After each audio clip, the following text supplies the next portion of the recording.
السلام علیکم ورحمۃ اللہ وبرکاتہ۔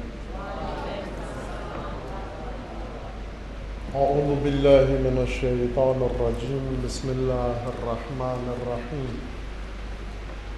الحمد للہ والصلاة والسلام علی رسول اللہ وآلہ آل اللہ، واللعنۃ الدائمۃ علی اعدائہم واعداء اللہ من یوم عداوتهم إلی یوم لقاء اللہ۔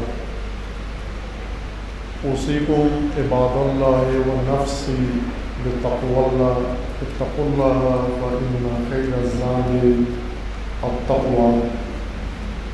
بندگان خدا، آپ سب کو اور اپنے نفس کو تقوی الہی کی دعوت دیتا ہوں، وصیت کرتا ہوں اپنی زندگی میں تقوی اختیار کریں۔ آج عظیم یوم ہے، ولادت باسعادت امام تقوی و امام دین، سید شباب اہل الجنہ، سبط اصغر حضرت امام حسین علیہ السلام۔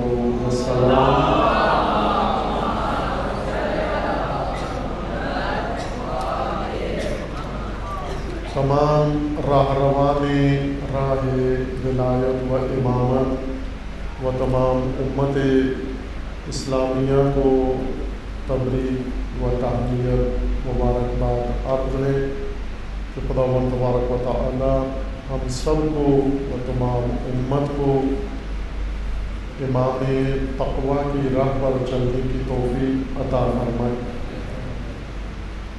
خداوند تبارک و تعالی نے انسان کی خلقت کے بعد ہدایت انسان کے لیے دین مقرر کیا ہے، نظام ہدایت بنایا ہے، اور اس نظام ہدایت کے اندر ایک نظام عبادت مقرر کیا ہے۔ عبادتوں میں اہم ترین رکن و ستون عبادات کا نماز کو قرار دیا ہے، اور نماز میں بھی خصوصیت کے ساتھ نماز جمعہ، روز جمعہ و یوم جمعہ مومنین کے لیے بالعموم عید ہے، اور آج خصوصی عید ہے چونکہ عید میلاد سید الشہداء علیہ السلام کی بھی اس میں شامل ہے۔ نماز جمعہ ہدایت امت کا اہم ذریعہ ہے۔ امام امت کے لیے خداوند تبارک و تعالی نے یہ وسیلہ و ذریعہ مقرر کیا ہے تاکہ امت کو رہنمائی کرے۔ اس کے اندر رکعات بھی ہیں، اذکار بھی ہیں، اور خطبہ بھی ہے، اور خطبات، ان خطبات میں اہم رکن مومنین کو و بندگان خدا کو و امت الہیہ و امت اسلامیہ کو تقوی کی دعوت دینا ہے۔ جمعہ، نماز جمعہ کا ایک اہم فریضہ و اصل فریضہ نظام تقوی متعارف کروانا، تبلیغ کرنا اور نظام تقوی قائم کرنا لوگوں کی زندگیوں میں۔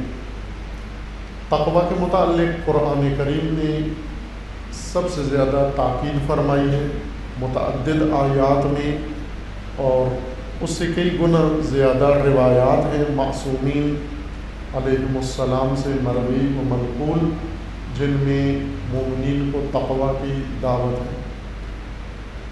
قرآن کریم سے ہم نے ایک موضوع، ایک فصل تقوی کے متعلق انتخاب کی ہے تاکہ مومنین کی خدمت میں اس موضوع سے مربوط آیات تلاوت کی جائیں، پڑھی جائیں، اور آپ کے ذہن شریف میں یہ بات آ جائے کہ تقوی کے بارے میں اللہ تعالیٰ نے قرآن کریم میں کیا بیان فرمایا ہے۔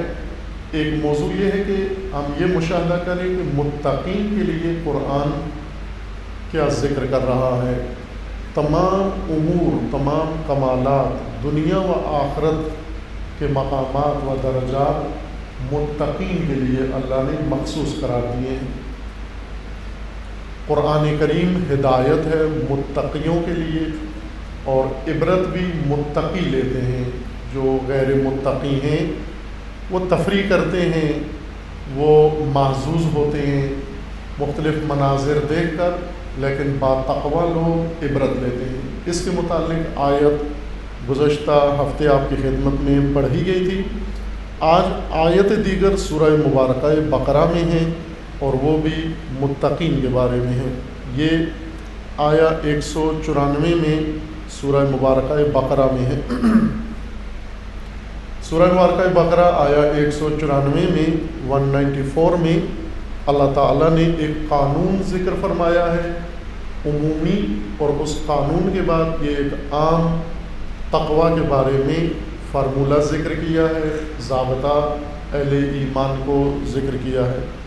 یہ آیا یہاں سے شروع ہوتی ہے، آیا 194 سورہ مبارکہ بقرہ، جس میں متقیوں کے لیے ایک بہت اہم خصوصیت ذکر کی جا رہی ہے۔ وہ یہ کہ الشہر الحرام بالشہر الحرام والحرمات قصاص فمن اعتدى علیکم فاعتدوا علیہ بمثل ما اعتدى علیکم واتقوا اللہ واعلموا ان اللہ مع المتقین۔ اس آیت میں دیگر آیات کی طرح انسانی ہدایت کا اہم نسخہ ذکر کیا گیا ہے۔ معاشرے کو، انسانی بستی کو قائم رکھنے کے لیے، انسانی معاشروں میں گمراہی کی وجہ سے، شیطان کی وجہ سے، خواہشات کی وجہ سے، نفسانی ہوس کی وجہ سے انسانوں کے اندر طغیانی آ جاتی ہے۔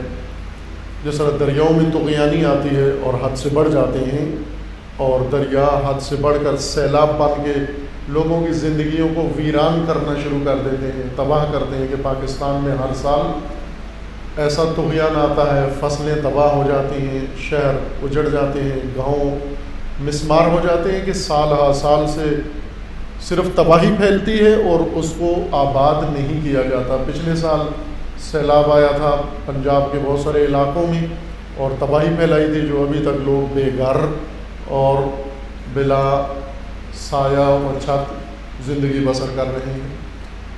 اسی طرح کی طغیانی انسان کے اندر بھی پیدا ہوتی ہے، انسانی خواہش کے اندر بھی طغیانی پیدا ہوتی ہے۔ انسانی ہوس کے اندر جس طرح دریا میں طغیانی آتی ہے، اسی طرح انسانی خواہش میں، غضب میں، شہوت میں، ہوس میں طغیانی آتی ہے، اپنی حد سے باہر ہو جاتا ہے انسان۔ ہم جس زمانے میں آج زندگی بسر کر رہے ہیں، آپ کہہ سکتے ہیں کہ طغیانیوں کا دور ہے، طاغوتوں کا دور ہے، اور سب اپنی حدود سے نکل کر دوسری قوموں پر، دوسرے ملکوں پر تجاوز کر رہے ہیں، تعدی کر رہے ہیں، زیادتی کر رہے ہیں۔ کس طرح سے روکا جائے؟ یہ نظام کیسے پرامن بنایا جائے؟ پرامن ملک، پرامن شہر اور پرامن قوم کے لیے قرآن کا یہ نسخہ ہے، یہ قرآنی راستہ ہے۔ ہمارے ملک کے اندر سیاستدان نسخے بتاتے ہیں، میڈیا نسخہ بتاتا ہے، باہر کے لوگ نسخہ بتاتے ہیں۔ پاکستان کو پرامن کرنے کے لیے یہاں پہلے لشکر بناتے ہیں، پھر ان لشکروں کو سرکوب کرنے کے لیے لشکر بناتے ہیں، اور جس طرح سلسلہ چل رہا ہے پاکستان کے اندر آپ دیکھ رہے ہیں۔ لیکن قرآنی طریقہ یہ نہیں ہے جو پاکستان میں ہو رہا ہے۔ قرآنی طریقہ یہ ہے کہ انسانوں میں اگر طغیانی آ جاتی ہے، اگر اس طرح سے انسان اپنی حد سے نکل کر اور آپ کے اوپر حملے شروع کرتے ہیں، تو آپ کیا کریں تاکہ یہ لوگ اپنے حد کے اندر رہیں، آپ پر تعدی نہ کریں، آپ پر تجاوز نہ کریں، آپ پر چڑھائی نہ کریں، آپ پر نہ چڑھ دوڑیں؟ کیا ہونا چاہیے؟ قرآن کا فرمان ہے کہ الشہر الحرام بالشہر الحرام۔ کچھ مہینے ایسے ہیں جن کو اشہر حرم کہا جاتا ہے، حرام مہینے۔ حرام مہینے یعنی حرمت والے مہینے، احترام والے مہینے، جن کا احترام ہے۔ ان مہینوں میں ایک یہی مہینہ ہے جو گزرا ہے، رجب، رجب المرجب، حرمت کا مہینہ ہے، بہت عظیم ماہ ہے۔ اس کی ایک خصوصیت یہ ہے کہ اشہر حرم میں سے ہے۔ شہر قرآن میں اور عربی زبان میں مہینے کو کہا جاتا ہے، اور اس کی جمع ہے، یہ جمع اشہر ہے۔ حرام مہینے، احترام والے مہینے، ان کا احترام یہ ہے کہ ان میں جنگ نہیں کر سکتے، ان میں حملہ نہیں کر سکتے، ان میں آپ کوئی ایسا کام جو جنگ و قتال سے ہو ممنوع ہے، ان کا احترام ہے۔ ایک رجب ہے، دوسرا مہینہ ذی قعدہ ہے، تیسرا ذی الحجہ ہے، اور چوتھا محرم۔ یہ 4 مہینے، ان میں جنگ کرنا، لڑائی کرنا، قتال کرنا، حملہ کرنا یہ ناجائز ہے، چونکہ یہ احترام والے مہینے ہیں۔ اب آپ نے دیکھا کہ اسی رجب میں مومنین یمن، مسلمین یمن پر حملہ کیا گیا ہے، اسی حرام مہینے میں، اور یہ کافی ہوا۔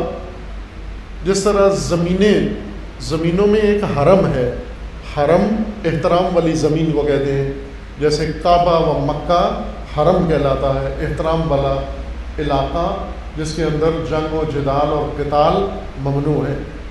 لیکن وہ لوگ جنہیں کسی چیز کی حرمت و احترام کا لحاظ نہیں ہے، نہ دین کا، نہ قرآن کا، نہ اہل بیت کا، نہ رسول اللہ کا، نہ آل رسول کا و نہ امت رسول کا احترام ہے، حرمت توڑتے ہیں، ہر چیز کی حرمت شکنی کرتے ہیں، احترام نہیں کرتے، نہ قبر رسول کا احترام، نہ آل رسول کی قبروں کا احترام، نہ دین کا احترام، نہ قرآن کا احترام، کسی چیز کا احترام نہیں، انسان کا بھی احترام نہیں، اور حرام و احترام والے مہینوں کا بھی احترام نہیں ہے۔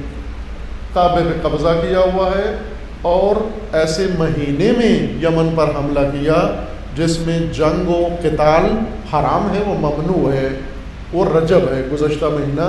آج 3 شعبان المعظم ہے، وہ 3 دن پہلے تک رجب تھا، حرام مہینہ۔ اگر حرام مہینوں میں کوئی آپ پر چڑھائی کر دے، حملہ کر دے، تو کیا کرنا چاہیے آپ کو؟ قرآن کا فرمان ہے کہ آپ یہ نہ کہو کہ ہم انتظار کرتے ہیں، رجب میں جواب نہیں دیتے، رجب کے بعد آپ کو جواب دیں گے چونکہ ابھی ممنوع ہے نا۔ قرآن کہتا ہے کہ ایسے امن قائم نہیں ہوگا، بلکہ اگر کوئی حرام مہینے کی حرمت کو توڑ کر مومنین پر حملہ کرتا ہے تو مومنین کو چاہیے اسی حرام مہینے میں اس کا مقابلہ بھی کریں، انتظار نہ کریں، یہ نہ ٹھہر کے رکے رہیں کہ یہ مہینہ ختم ہو جائے پھر ہم دیکھیں گے بعد میں، جس طرح بعض جگہ کرتے ہیں لوگ۔ یہ دلوں میں بیٹھی ہوئی یہ بات ذہنوں میں کہ محرم کا احترام یہ ہے کہ ہم کچھ بھی نہ کریں۔ مجھے یاد ہے پاکستان کے ایک شہر میں 6 محرم کو جلوس عزا پر حملہ ہوا، دہشت گردی کا خودکش حملہ، اور بہت سارے مومنین شہید ہو گئے اس جلوس کے اندر۔ لوگ اکٹھے ہوئے، جمع ہوئے کہ شہداء کے جنازے دفنانے ہیں اور احتجاج کرنا ہے۔ وہیں پر کچھ لوگ کھڑے ہوئے، انہوں نے کہا جی کہ محرم ہے، عزا کا مہینہ ہے، غم کا ہے، اور اس میں ہم کچھ بھی نہیں کریں گے، صرف شہداء کو دفن کرنا ہے، فاتحہ بھی نہیں پڑھنی اور احتجاج بھی نہیں کرنا، کچھ بھی نہیں کرنا، چیلم کے بعد دیکھیں گے سب کچھ۔ یہ قرآن کے خلاف ہے۔ قرآن یہ کہتا ہے کہ اگر حرام مہینے میں، حرمت والے مہینے میں، احترام والے مہینے میں کوئی آپ پر حملہ کرتا ہے تو پھر آپ اس احترام میں نہ بیٹھے رہیں کہ یہ حرمت والا مہینہ ختم ہو جائے تو کارروائی ہم کریں گے یا احتجاج کریں گے یا کیس کریں گے، نہ۔ جس مہینے میں کوئی آپ پر تجاوز کرے، آپ پر دشمنی ظاہر کرے، حملہ کرے، آپ جواب دو اس کا، تاکہ وہ ٹک کے اپنے گھر میں بیٹھے۔ کہ جس طرح ابھی اہل یمن یہ کام کر رہے ہیں، ایک متجاوز نے ان پر حملہ کیا ہے، جواب دے رہے ہیں، ابھی اس کی جان چھڑانا مشکل ہو رہی ہے۔ میں اشارہ کروں گا اسی خطبے کے اختتام پر حالات کے متعلق کہ اس وقت کس مشکل میں گرفتار ہو گئے ہیں۔ الشہر الحرام بالشہر الحرام، حرام مہینے کے اندر کارروائی کا جواب اسی مہینے کے اندر تلافی بھی ہے، آپ تلافی کرو۔ والحرمات قصاص، اور تمام حرمات جن چیزوں کا احترام ہے، اگر کوئی ان کا احترام پائمال کر کے اور مومنین پر حملہ کرتا ہے یا تکلیف پہنچاتا ہے تو مومنین بھی جواب دے سکتے ہیں اور دینا چاہیے تاکہ امن قائم ہو. ورنہ اگر مومنین یہ کہیں کہ ابھی حرمت کا مہینہ ہے، ابھی فلاں مہینہ ہے، ابھی ہم جواب نہیں دیتے، تو لوگ آپ کو صفحہ ہستی سے مٹا دیں گے. جیسے عراقیوں کے ساتھ ہوا ہے. عراقی ان کے اوپر تجاوز ہوا، چڑھائی ہوئی، لشکر بنے، چپ کر کے بیٹھے رہے کہ ہم بعد میں دیکھیں گے، سوچیں گے، پوچھیں گے، فلاں کریں گے. تو آپ نے دیکھا آدھے سے زیادہ ملک پہ تکفیریوں کا قبضہ ہو گیا، داعش کا قبضہ ہو گیا، گلے کاٹنے لگے آ کر. اور اسی طرح دیگر مقامات پر. لیکن جہاں مومنین ہوشیار ہیں اور قرآنی فارمولے پر عمل کرتے ہیں وہاں جواب دیتے ہیں، استقامت دکھاتے ہیں، وہ محفوظ بھی ہیں. اس کے بعد ہے فمن اعتدا، ایک عام قانون قرآن میں اللہ تعالیٰ نے قانون ذکر کیا ہے. فمن اعتدا، جو آپ پر تعدی کرے، عداوت کرے، چڑھائی کرے، دشمنی کرے آپ کے ساتھ، اور دشمنی کرتے ہوئے آپ کو نقصان پہنچائے، آپ کیا کرو؟ فمن اعتدا علیکم، جو بھی آپ پر تعدی کرے، فاعتدوا علیہ بمثل ما اعتدى علیکم، تم بھی جوابی کارروائی کرو، تلافی کرو اتنی ہی جتنی اس نے کی ہے. جتنا اس نے آپ پر چڑھائی کی، آپ کا نقصان کیا، اتنا ہی آپ بھی کرو اس کا. آپ کی دیوار گرائی، آپ دیوار گراؤ اس کی. آپ کی گاڑی توڑی، دشمن کی بات ہو رہی ہے، مومن کی نہیں ہو رہی. یہ نہیں کہ واپس جا کے مومنین کے کہو تم نے میری گاڑی توڑی تھی، میرا موٹر سائیکل توڑا تھا، میری دیوار توڑی تھی میں بھی. یہ مومنین کے آپس کے جھگڑوں کی بات نہیں ہو رہی، دشمن کے ساتھ یہ قانون ہے کہ اگر کوئی دشمن آتا ہے آپ پر چڑھائی کرتا ہے، جتنا نقصان وہ پہنچاتا ہے، جتنا ظلم وہ کرتا ہے، جتنی تعدی آپ پر کرتا ہے، اب تلافی کرو اس کی. قرآن حق دے رہا ہے آپ کو، قرآن اجازت دے رہا ہے، بلکہ حکم دے رہا ہے. فاعتدوا، آپ بھی تلافی کرو اس کی جو اس نے کیا ہے، تاکہ آئندہ جرأت نہ کرے آپ کو نقصان پہنچانے کے لیے. فمن اعتدى علیکم، ذہن میں رکھنا یہ آیا 194 سورہ بقرہ قرآن کریم کی آیت ہے جو مومنین کو حکم دے رہی ہے کہ اگر چاہتے ہو امن قائم ہو تو اس کا طریقہ و فارمولہ یہ ہے کہ جو تمہارے ساتھ دشمنی کرے، زیادتی کرے، نقصان پہنچائے دشمن، اس کو جوابی کارروائی کرو. بمثل ما اعتدى علیکم، اتنا ہی کارروائی آپ کرو جتنی اس نے کی ہے، اس سے آگے نہیں بڑھنا. یہ نہیں اس نے ایک دیوار گرائی ہے آپ 2 دیواریں اس کی گرا دو، اس نے ایک موٹر سائیکل توڑی ہے آپ اس کی 4 موٹر سائیکلیں جا کر توڑ دو. یہ کام نہیں کرنا، بلکہ جتنا اس نے ظلم کیا ہے اس کی تلافی کرنی ہے آپ نے. واتقوا اللہ، اور اس کام میں تقوی اختیار کرو. اگرچہ جنگ ہے، تلافی ہے، دفاع ہے، حفاظت ہے، لیکن تقوی کے ساتھ. یہ نہ ہو کہ غضب کے ساتھ یہ کام کرو، غضب کے ذریعے نہیں کرنا، تقوی کے ساتھ.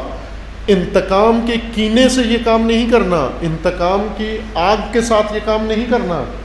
یہ عزیزان ذہن میں رکھیے گا آپ یہ بات کہ اسلام دین خصوصاً تشیع انتقامی مذہب نہیں ہے، انتقامی مذہب نہیں ہے. انتقام جاہلیت کی تہذیب کے اندر ہے. جیسا بھی ہے قبائلیوں میں جائیں، وہ کوئی بھی اس کا بھائی کے ساتھ کرے وہ ضرور تلافی کرتا ہے، انتقام لیتا ہے. یہ نہیں دیکھتا کہ یہ اپنا بھائی ہے، اس سے غلطی ہو گئی، اس سے خطا ہو گئی، اس کو معاف کر دیں. مومن کے ساتھ زیادتی کرتا ہے، کیا کریں؟ معاف کر دیں. لیکن دشمن، کافر، اگر منافق کوئی آپ کے ساتھ تعدی کرتا ہے اس کی تلافی کرنی ہے آپ نے. مومن کے ساتھ حکم اور ہے، دشمن کے ساتھ حکم اور ہے، الگ الگ ہے. جو دشمن کے لیے فارمولہ ہے وہ مومنوں پر نہیں لاگو کرنا. یہ نہیں کہ بھائی کو جا کر سبق سکھاؤ کہ تم نے میری یہ نقصان کیا، میں تیرا یہ نقصان. مومن کو جا کر سبق سکھاؤ. وہاں پر ہے کہ درگزر کرو، چھوڑ دو اس کو اور اللہ پہ چھوڑ دو. چونکہ مومن ہے، اپنا بھائی ہے، ہم مذہب دینی بھائی ہے، اس کو معاف کرنا ہے. لیکن جب دشمن کے مقابلے میں بھی جاؤ، انتقام کے ساتھ یہ کام نہیں کرنا، تقوی کے ساتھ یہ کام کرنا ہے. دشمن کے مقابلے میں بھی تقوی اختیار کرو. تم بے تقوی لوگ دشمن کے سامنے جب جاتے ہیں پھر اپنے لیے ہر چیز جائز سمجھتے ہیں. جس طرح آپ دیکھ رہے ہیں کہ قاتل گروہ، قاتل لشکر، قاتل قومیں جب چڑھائی کرتی ہیں تہس نہس کر دیتی ہیں. ان کے اندر تقوی نہیں ہوتا، شر ہے، فجور ہے، فسق ہے، فصلیں تباہ کر دیتے ہیں. یہ انہی دنوں میں یا کچھ آگے پیچھے گلگت پر کافی سال پہلے، آج سے وہ شاید 15 یا 20 سال پہلے ایک حملہ ہوا تھا. تکفیری لشکر نے گلگت پر حملہ کیا تھا. کوہستان سے لشکر بنایا اور گلگت پہ جا کے مومنین کو قتل کیا. علماء اس میں قتل ہوئے. ایک انہوں نے جو کام کیا وہ یہ کہ بھیڑ بکریوں کو گولیاں ماری. اور بھیڑ بکریاں کو حلال جانور ہیں، آپ پکڑ کے لے جاؤ، کھاؤ، بیچو، استفادہ کرو. لیکن ان کے اندر اتنا غضب و کینہ و دشمنی بھری ہوئی تھی. مرغیاں ان کا چونکہ شیعوں کی ہیں مرغیاں، لہٰذا ان کو بھی گولیاں ماری. انہوں نے مرغیوں کو گولیاں ماری، بھیڑ بکریوں کو گولیاں ماری. یہ دشمن کے اندر آگ ہے. لیکن مومن نے جب مقابلہ کرنا ہے تو وہ یہ کام نہیں کرتا. تقوی کے ساتھ مقابلہ کرنا ہے، نہ کہ غضب کے ساتھ مقابلہ کرنا ہے. ایسے خاص موقع پر تقوی ترک نہیں کرنا. آپ آج یوم میلاد مبارک سید الشہداء علیہ السلام ہیں اور آپ مشاہدہ کرتے ہیں کہ امام علیہ السلام نے کربلا میں یک طرفہ جنگ لڑی تقوی کے ساتھ. ادھر سے فسق و فجور و ظلم و ستم تھا اور ادھر فقط تقوی تھا. کوئی کام سید الشہداء نے اور آپ کے لشکر نے تقوی کی حد سے باہر نہیں کیا. کر سکتے تھے، تلافی کر سکتے تھے جو کچھ انہوں نے کیا، لیکن تقوی کا بیچ میں خیال تھا. امیر المومنین علیہ السلام نے ایک دفعہ امیر شام کو یہ کہا کہ تمہارے ہاتھ کھلے ہیں، تم جو چاہو کر سکتے ہو، چونکہ کوئی چیز تمہارے لیے رکاوٹ نہیں ہے، لیکن میں مجبور ہوں. خدا کا تقوی، اللہ کا تقوی مجھے مجبور کرتا ہے، اس لیے میں وہ کام نہیں کرتا جو تم کرتے ہو. مثلا پانی بند کر دینا یا ایسے غیر انسانی کام کرنا جو شامی لشکر کیا کرتا تھا. امیر المومنین فرماتے ہیں خدا کا تقوی راستے میں رکاوٹ ہے، تقوی یہ کام کرنے نہیں دیتا. واتقوا اللہ واعلموا، اے لوگو جان لو، اے ایمان والو جان لو. واعلموا، اب یہاں پر وہ قانون متقین کے لیے اللہ نے ذکر کیا ہے. واعلموا ان اللہ مع المتقین، خدا متقیوں کے ساتھ ہے. اللہ با تقوی لوگوں کے ہمراہ ہے. اللہ کا ساتھ ہمیشہ متقیوں کے ساتھ ہے جس حالت میں ہو. لیکن اگر وہ اپنے عمل میں، اپنے میدان میں، ہر چیز میں تقوی اختیار کرتے ہیں تو پھر یقین جان لیں کہ خدا متقین کے ساتھ ہے. اللہ با تقوی لوگوں کے ساتھ ہے. اور یہ بہت بڑی سعادت ہے. خداوند تبارک و تعالیٰ نے چند طبقات کے بارے میں یہ ذکر فرمایا ہے کہ خداوند تبارک و تعالیٰ کی معیت اور اللہ کا ساتھ ان لوگوں کے ساتھ ہے اور وہ بتقوی لوگ ہیں. اگر چاہتے ہیں ہم مومنین و مسلمین کہ خدا کی معیت ان کو نصیب ہو، اللہ ان کے ساتھ ہو، تو اللہ کے ساتھ کے لیے ایک شرط ہے عزیزان گرامی، اور وہ تقوی ہے. آپ تقوی اختیار کریں، خدا آپ کے ساتھ ہے. اور جس کے ساتھ خدا ہو وہ ختم بھی نہیں ہوتا، اس کو کوئی مٹا نہیں سکتا، اس کو کوئی شکست نہیں دے سکتا، اس کو کوئی پسپا نہیں کر سکتا، اس کو کوئی رسوا نہیں کر سکتا. اب آپ دیکھیں کہ اتنے لشکر کفار کے جمع ہوئے جنہوں نے کوشش کی نسل کوثر و نسل رسول اللہ کو ختم کرنے کی، لیکن ختم نہیں کر سکے. کیوں؟ کہ اللہ ہے آل رسول کے ساتھ، اور جس کے ساتھ اللہ ہو ساری دنیا کے ظالم جابر لشکر مل کر اسے نہیں مٹا سکتے. آج آپ دیکھیں کریا کریا و گلی گلی، آج خصوصاً 3 شعبان جشن مولود شعبان، جشن سید الشہداء برپا ہے. یہ اس بات کی علامت ہے کہ اللہ با تقوی لوگوں کے ساتھ ہے.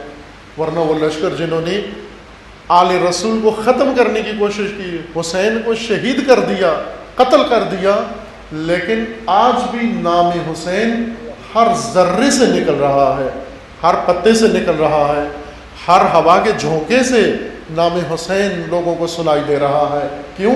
کہ اللہ کا وعدہ ہے ان اللہ مع المتقین. تقوی کی بہت بڑی خصوصیت یہ ہے کہ اللہ کا ساتھ انسان کو نصیب ہو جاتا ہے اگر تقوی اختیار نہیں کریں گے۔ دوسری صورت کیا ہے؟ اگر اللہ ساتھ نہ ہو پھر کیا حالت ہوتی ہے؟ وہ حالت یہ ہے کہ خدا اللہ کی جو نافرمانی کرے وہ تقوی اختیار نہ کرے، خدا اس کو اپنے حال پر چھوڑ دیتا ہے، خدا اس کا ساتھ نہیں دیتا کسی بھی کام میں، اسے اپنے حال پہ چھوڑ دیتا ہے۔ اس کو کہتے ہیں موکول الی نفسہ، یہ شخص ہے جسے اللہ نے اپنے سپرد کر دیا ہے۔ میں اس کی مثال پہلے بھی دی ہے، یہاں بھی عرض کرتا ہوں، مختصر وقت کم ہے۔ عرب لوگ جو جانور پالتے تھے، بھیڑ بکریاں، مویشی اور اونٹ، گھوڑے، ان کی یہ عادت تھی، برخلاف آج کے اس سود خور معاشرے میں کہ حلال حرام سارے جانوروں کو ذبح کر کے بیچتے ہیں، یہ نہیں دیکھتے یہ حرام ہے، یہ جائز ہے، ناجائز ہے، سود کی خاطر، مال کی خاطر ہر چیز کی خرید و فروخت میں ہیں، گدے بیچ رہے ہیں، کتے بیچ رہے ہیں، لوگوں کو کھلا رہے ہیں، بلیاں اور ہر چیز۔ لیکن عربوں میں یہ خصوصیت تھی کہ اگر وہ جانور سے استفادہ کرتے، مثلا اونٹ سے استفادہ کرتے سال ہر سال، پھر وہ اونٹ بوڑھا ہو جاتا تھا تو اسے مہار نکیل نکال کے صحرا میں اسے کھلا چھوڑ دیتے تھے اپنے حال پر، جدھر جائے مرضی ہے، اپنے حال پر چھوڑ دیتے تھے، اس پر سامان نہیں لادتے، اپنے حال پہ چھوڑا ہوا جانور۔ خوب بظاہر یہ اچھی بات ہے، جانور کو اپنے حال پہ چھوڑ دیا، اب خوشی سے چرے گا، اپنی خوشی سے جہاں جائے گا، لیکن یہ جانور بہت بدقسمت ہوتا تھا جو ہمدردی کے طور پر اپنے حال پہ چھوڑ دیا جاتا تھا، چونکہ یہی جنگلی درندوں کا شکار ہوتا ہے۔ جس اونٹ کا کوئی چرواہا نہ ہو، محافظ نہ ہو، نگہبان نہ ہو، بھیڑیے اور کتے اور جنگلی جانور اسے چیر پھاڑ کھاتے ہیں۔ یہی ہوتا کہ وہ بوڑھے اونٹ جن کو عرب اپنے حال پر چھوڑ دیتے، کچھ عرصے کے بعد ان کی لاشیں چیری پھاڑی ہوئی ملتی تھی۔ اللہ تعالیٰ بھی کچھ قوموں کو جو خدا کی راہ پہ نہیں چلتی، جو اللہ کا فرمان نہ مانیں، جو تقوی اختیار نہ کریں، ان کو خدا اپنے حال پہ چھوڑ دیتا ہے، اپنے حال پہ چھوڑ دیتا ہے۔ ہمیں پسند نہیں ہوتا کہ ہماری تربیت کی جائے، ہماری تعلیم دی جائے، ہمیں زیر نظر رکھا جائے، ہر آدمی چاہتا ہے مجھے اپنے حال پہ چھوڑ دے۔ سب سے بدترین سزا اللہ کی یہ ہے کہ خدا کسی کو اپنے حال پہ چھوڑ دے، اس کو روکنے کے لیے کوئی اہتمام نہ ہو۔ اس وقت یہ طلاب عزیز یہاں تشریف فرما ہے، یہ بھی ممکن ہے یہ چاہتے ہوں کہ یہ قوانین مدرسے کے، حوزے کے، یہ سب ختم ہو جائیں، ہم مرضی سے سوئیں، مرضی سے جاگیں، مرضی سے جو کام کریں۔ یہ بدترین حالت ہے۔ ایسے لوگ ہیں کچھ جن کو کوئی نہ اٹھاتا ہے، نہ جگاتا ہے، نہ سلاتا ہے، نہ کچھ پڑھاتا ہے، نہ سنتا ہے، نہ امتحان ہے۔ ہم حسرت کرتے ہیں کہ یہ سب سے بیسٹ ہے، یہ بہترین ہے۔ نہ، یہ بدقسمت ہے، یہ سب سے زیادہ محروم انسان ہے، یا قرآن کریم کے بقول ملعون انسان ہے۔ ملعون یعنی محروم، جسے اپنے حال پہ چھوڑ دیا ہو۔ خدا اگر چاہے کسی کو نجات دینا، اسے اپنے حال پہ نہیں چھوڑتا، بلکہ اس کے لیے قدم قدم پر ایسا اہتمام، سبب پیدا کرتا ہے جو اس شخص کو غلطی سے بچائے۔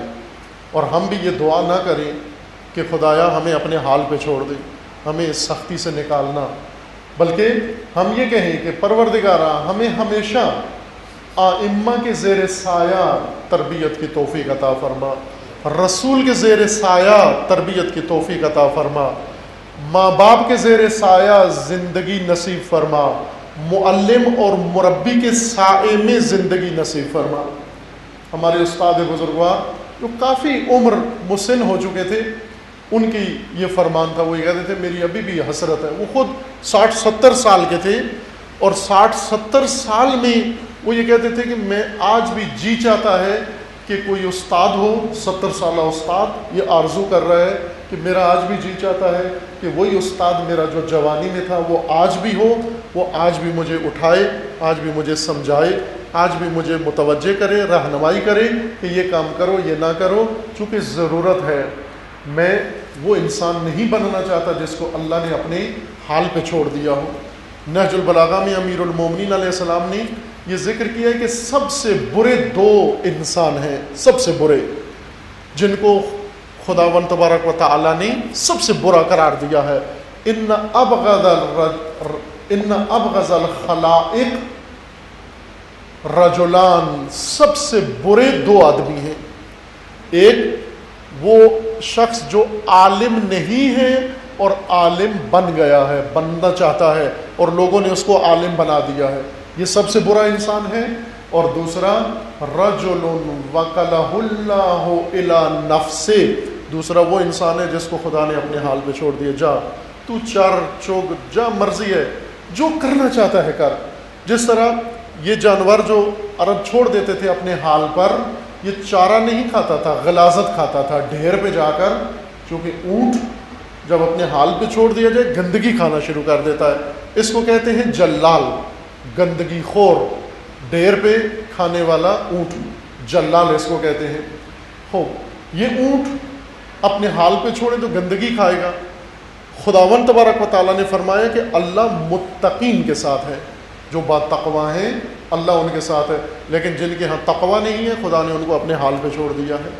تم جو مرضی ہے کرو، جیسے چاہو رہو، خدا کا تمہارے ساتھ کوئی تعلق نہیں رہے گا. اور اس زندگی سے پناہ مانگنی چاہیے. ایسی آزادی ہرگز طلب نہ کریں جس میں خدا نے اپنے حال پر ہمیں چھوڑ دیا ہو. کہ اللہ تعالیٰ سب کو انشاءاللہ نجات عطا فرمائے اور تقوی اختیار کرنے کی توفیق عطا فرمائے انشاءاللہ. دوسرا خطبہ چونکہ مخصوص ہے سید الشہداء علیہ السلام کی ذات گرامی سے بروز ولادت ہے، میں چند جملے حالات کے متعلق بھی اسی خطبہ میں آپ کی خدمت میں عرض کر دوں. عزیزان، خوب دن بدن جو بڑھ رہا ہے یہ زمانہ فتنوں کا زمانہ ہے، بحرانوں کا زمانہ ہے، اور مومنین کے لیے بہت سخت زمانہ ہے. پوری دنیا اکٹھی ہو کر شیعہ کے لیے فتنے بنا رہی ہے، منصوبے بنا رہی ہے. جس طرح کا شیعہ ہو فرق نہیں ہے. پہلے 12 امامی شیعوں کو نشانہ بناتے تھے جہاں بھی ہو. پاکستان سے شروع کیا انہوں نے شیعہ کے قتل و غارت، عراق میں شروع کی، بحرین میں شروع کی، لبنان میں شروع کی، اور دیگر ممالک میں پھیلتے پھیلتے، اور پھر دیگر شیعہ طبقات بھی اس کی زد میں آئے ہیں. اور آج آپ دیکھیں یمن میں 4 امامی شیعہ، زیدی شیعہ ظلم کا نشانہ ہے، اور اسماعیلی شیعہ جو ایک خاص قسم کی طرز اپنا کر یہ سمجھ رہے تھے ہم محفوظ ہیں، لیکن آپ نے دیکھا کہ کراچی میں وہ بھی ظلم کا شکار ہوئے. لیکن جو دلچسپ بات ہے وہ یہ کہ آج بھی ایک بیان وزیر داخلہ کا موجود تھا کہ شیعہ اقلیتی برادریاں یعنی بوری و اسماعیلی، ان کے تحفظ کے لیے حکومت نے خاص اقدامات کرنے ہیں. شیعہ کا بھی نام لکھا اور ساتھ یہ بھی لکھ لیا کہ شیعوں میں جن کو حکومت بچانا چاہتی ہے وہ فقط 2 طبقے ہیں. ایک بوری شیعہ، بوہرا، وہ بھی 6 امامی شیعہ ہیں، اور ایک اسماعیلی، یہ بھی 6 امامی ہیں.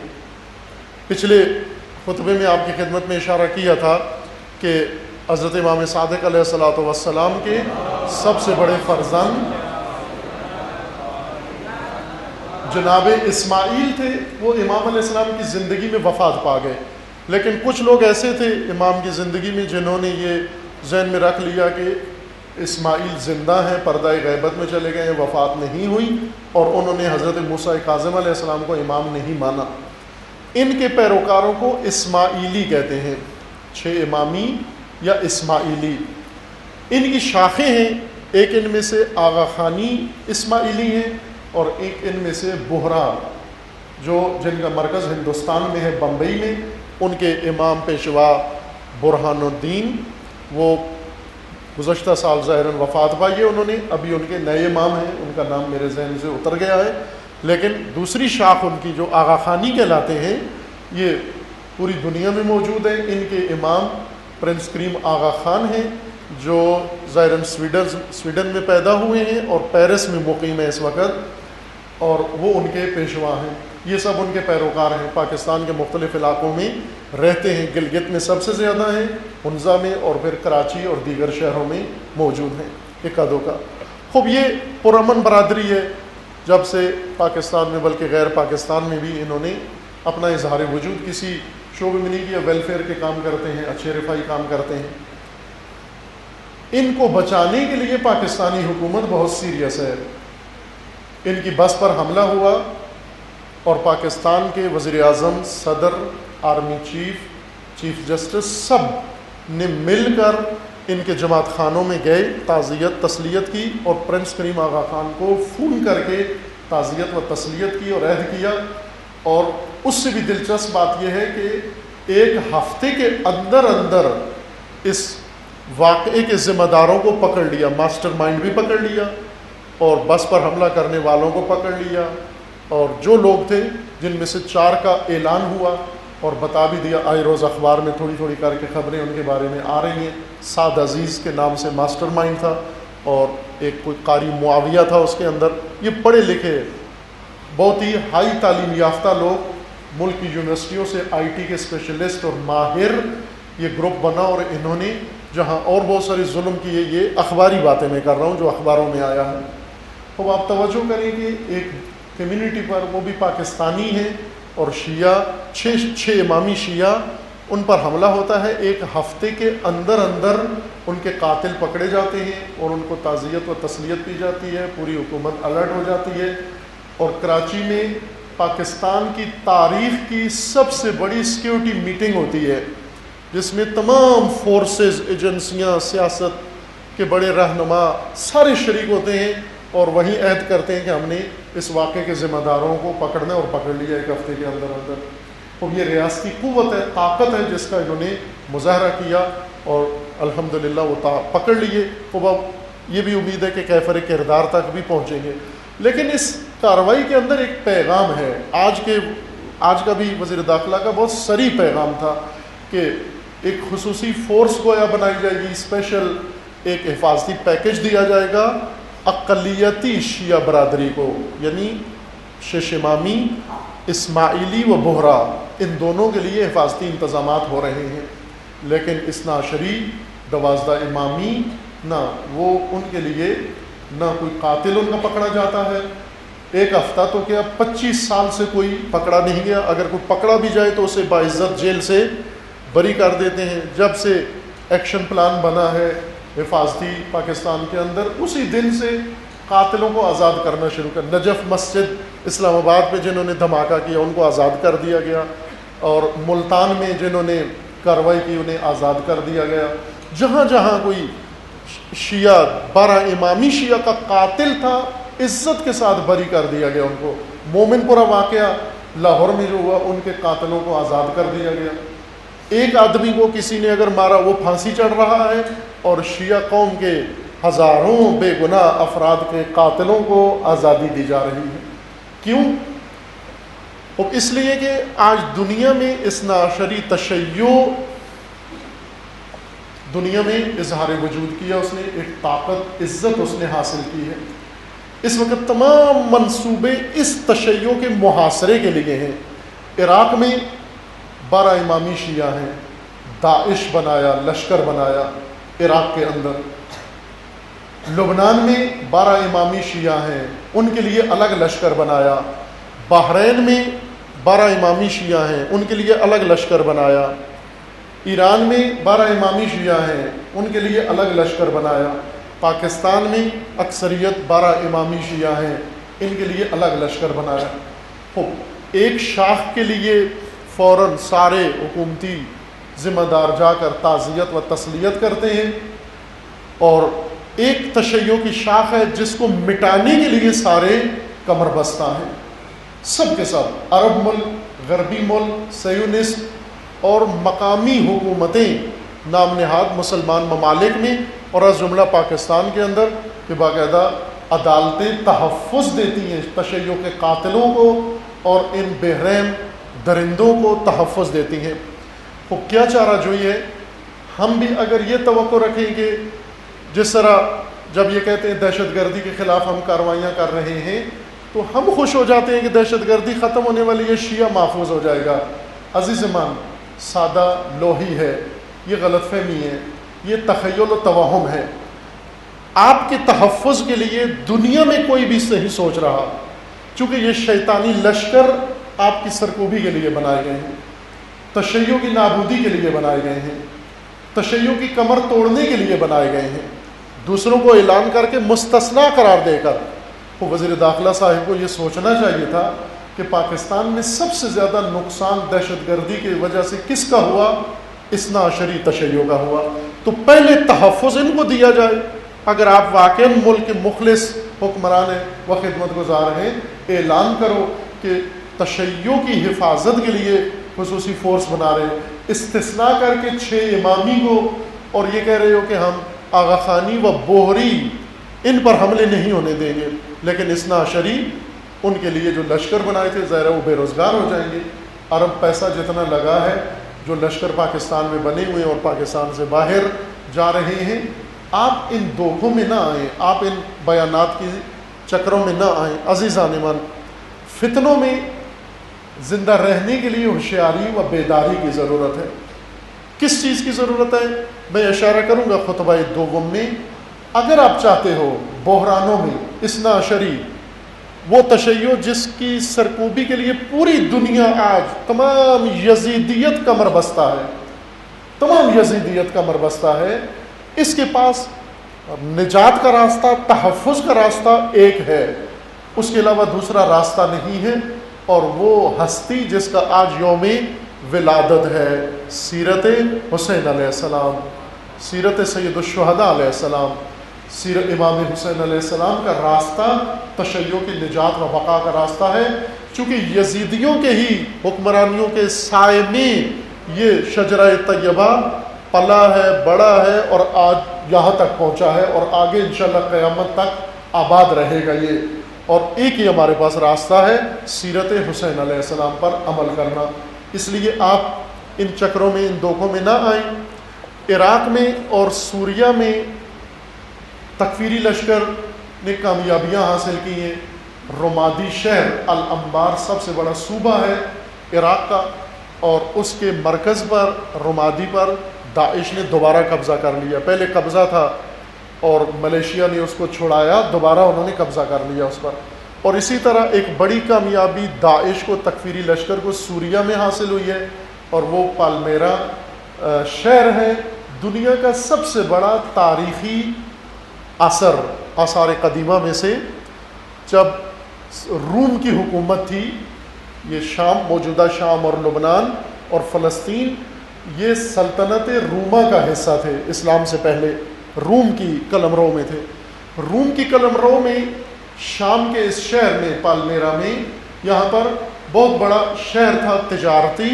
اس تجارتی شہر وہ آج بھی پوری دنیا کے اندر اقوام متحدہ کے ریکارڈ کے مطابق دنیا کا سب سے بڑا آثار قدیمہ کا مجموعہ ہے، خصوصیت کے ساتھ۔ وہاں صرف تاریخی حیثیت ہے، جیسے مونجو داڑو ہے پاکستان کے اندر، پتہ نہیں کبھی توفیق ہوئی ہے مونجو داڑو دیکھنے کی یا نہیں، گجرا والا بھی پورا نہیں دیکھا ہوا، بعضوں نے کہتے ہیں وقت ہی نہیں ہے ہمارے پاس کہ گجرا والا بھی سیر کر سکیں، وقت نکالا کریں۔ قرآن بھی کہتا ہے کہ وقت نکال کے یہ ویران آبادیوں کی سیر کیا کرو، دیکھا کرو، سیروا فی الارض فانظروا، جایا کرو، یہاں پر دیکھو کہ یہ کون تھے، کیسے تھے، کتنے طاقتور تھے اور کیسے سرنگون ہو گئے، تاکہ عبرت لو ان سے۔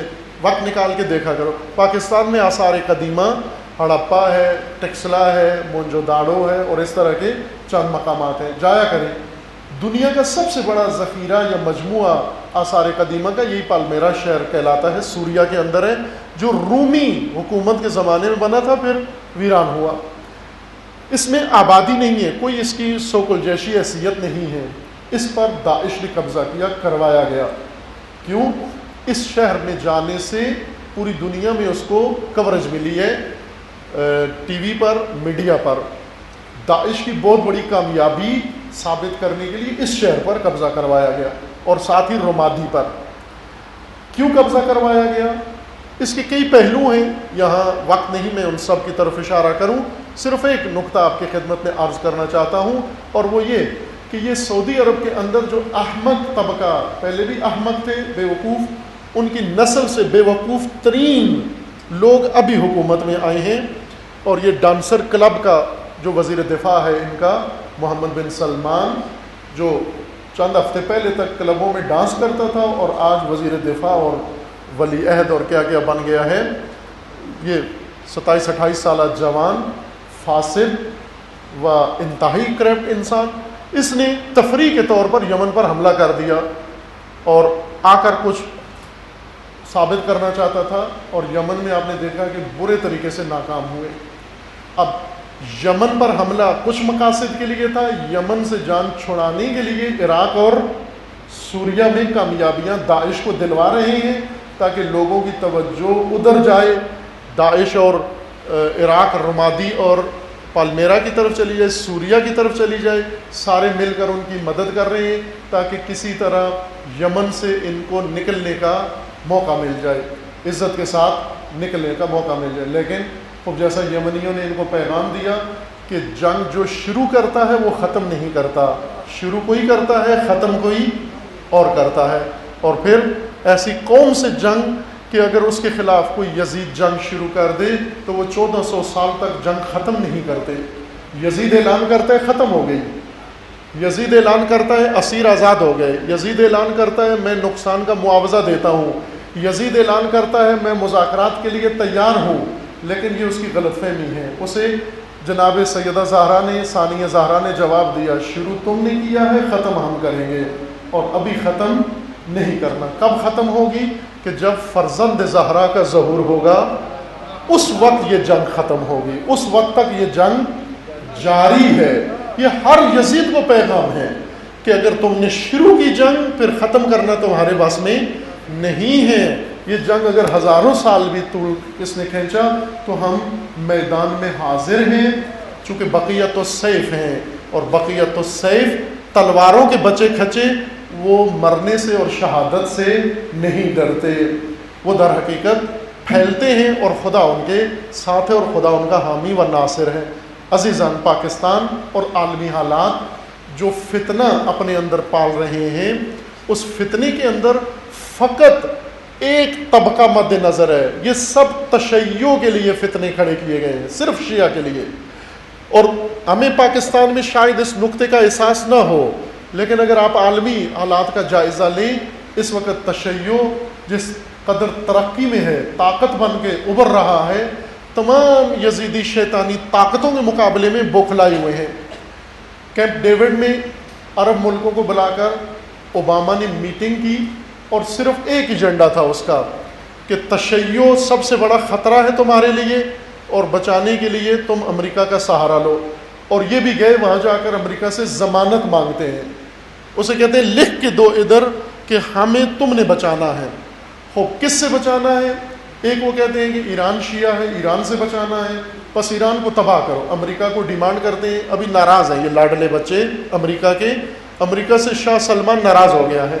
کیوں ناراض ہے؟ کہتے ہیں تم ایران پہ بم کیوں نہیں پھینکتے، ایران پہ حملہ کیوں نہیں کرتے، ایران کو ختم کیوں نہیں کرتے. امریکہ کو پتہ ہے کہ ایران پر حملہ کرنا ایران کا خاتمہ نہیں، امریکہ کا خاتمہ ہے. وہ امریکہ کی نابودی ہے، وہ جانتا ہے. وہ شاہ سلمان جتنا بیوقوف نہیں ہے، وہ محمد بن سلمان جتنا بیوقوف نہیں. وہ جانتا ہے کہ اس میں کس کی نابودی ہے. دوسری چیز جو اس سے ڈیمانڈ کرتے ہیں وہ یہ کہ ہر ملک کے اندر تشیع بیدار ہے. خود سعودی عرب کے اندر اس وقت سعودی عرب کو اوباما نے یہ کہا ہے تمہیں ایران سے خطرہ نہیں، تمہیں اپنے ملک کے اندر عوام سے خطرہ ہے، یہ تمہارے خلاف اٹھنے والے ہیں. ایک ایک ملک کو اوباما نے یہ بتایا ہے کہ تمہارے لیے ایران خطرہ نہیں بلکہ اپنے ملک کے عوام خطرہ ہیں. دوسری ڈیمانڈ ان کی یہ ہے کہ ان عوام سے ہمیں بچاؤ کہ ہم ان کی زد میں نہ آئیں. اور ظاہر وہ عوام بھی ہر ملک کے اندر صف اول میں، ہر اول دستے میں شیعہ ہیں. الحمدللہ یہ سب علامتیں ہیں. تشیع نے 1400 سال 1200 سال انتظار کیا، انتظار کے نام پر نظارہ کیا. انتظار اور ہے، نظارہ اور ہے. 1200 سال سے شیعہ نے نظارہ کیا، لیکن آج سے شیعہ نے انتظار شروع کر دیا ہے. نظارہ اور انتظار میں فرق کیا ہے؟ نظارہ یہ ہے کہ شیعہ چپ کر کے بیٹھا رہے، امام کے آنے کا انتظار رکھے، یہ نظارہ ہے. ہم نظارہ کرتے ہیں امام آئیں گے. انتظار کیا ہے کہ ہم امت بن کر امام کی طرف حرکت شروع کرتے ہیں. امام کی جانب سفر شروع کرتے ہیں، اور شیعہ نے الحمدللہ امام کی جانب حرکت شروع کر دی ہے، اور انتظار اسی چیز کا نام ہے۔ ظہور کی یہی شرط تھی، جس دن تم میدان میں آؤ گے وہ پردہ غیبت سے آ جائے گا باہر انشاءاللہ۔ آپ پاکستانی شیعہ آپ زیادہ خطرے میں ہیں، آپ کی مشکلات زیادہ ہیں۔ سب سے بڑی مشکل یہی کہ شعور کی کمی ہے بالعموم پاکستانیوں میں، اور اس وجہ سے شیعوں کو عموماً دائیں بائیں موضوعات میں لگا دیا جاتا ہے، الجھا دیا جاتا ہے، اور عالمی تشیع کے ساتھ مل کر باہم ہم آہنگی کے ساتھ حرکت نہیں ہو پاتی۔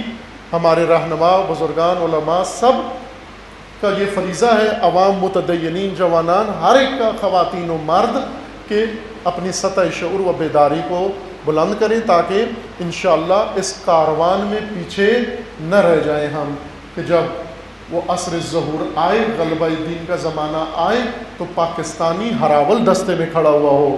یہ نہ ہو کہ پاکستانی پیچھے کہیں پچھلی صفوں میں صرف موم بتیاں جلانے کے لیے آئے۔ پاکستانی شیعہ یہ نہ کہے کہ لبنانی شیعہ، عراقی شیعہ، بحرینی شیعہ، سعودی شیعہ، شامی شیعہ یہ جائے ظہور کے لیے میدان میں ہو، یہ شہید ہو جائیں، ان کے مقبروں پر ہم اگربتیاں اور موم بتیاں لے کر آئیں گے۔ نہ عزیز من، ایسا نہیں ہونا چاہیے، بلکہ ایسے ہونا چاہیے کہ آپ ہراول دستے میں ہوں۔ اس لیے کہ پاکستانیوں کے اندر جو خوبیاں ہیں، خصوصیات ہیں، یہ جوش اور ولولہ اور عقیدت پوری دنیا میں کہیں بھی موجود نہیں ہے جو پاکستان کے اندر موجود ہے، اور یہ جوش و ولولہ ہی چاہیے جو تشیع کا بنیادی سرمایہ ہے۔ اور انشاءاللہ خداوند تعالیٰ تمام مسلمین کو، بالخصوص تشیع کو، ان بحرانوں اور فتنوں سے نجات عطا فرمائے۔ اعوذ باللہ من الشیطان الرجیم، بسم اللہ الرحمن الرحیم۔ انا اعطیناک الکوثر فصل لربک وانحر ان شانئک هو الابتر۔ صدق اللہ العلی العظیم۔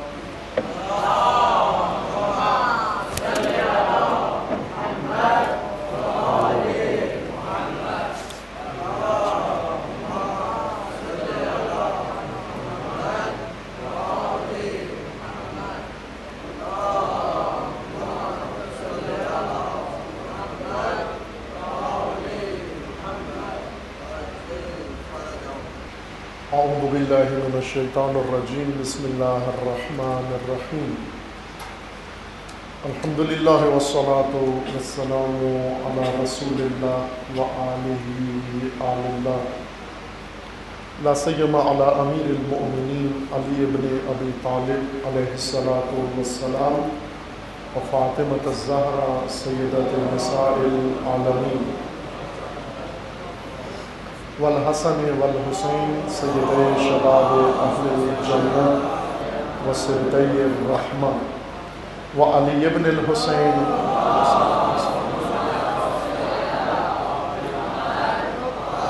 ومحمد ابن علی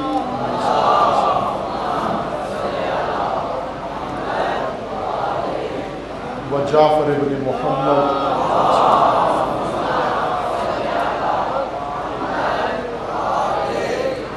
وموسیٰ ابن جعفر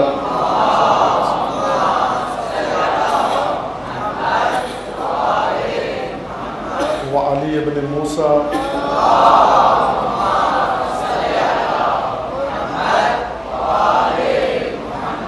ومحمد ابن علی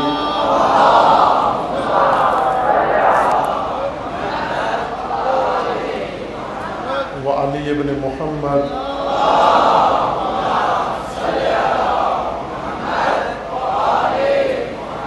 والحسن ابن علی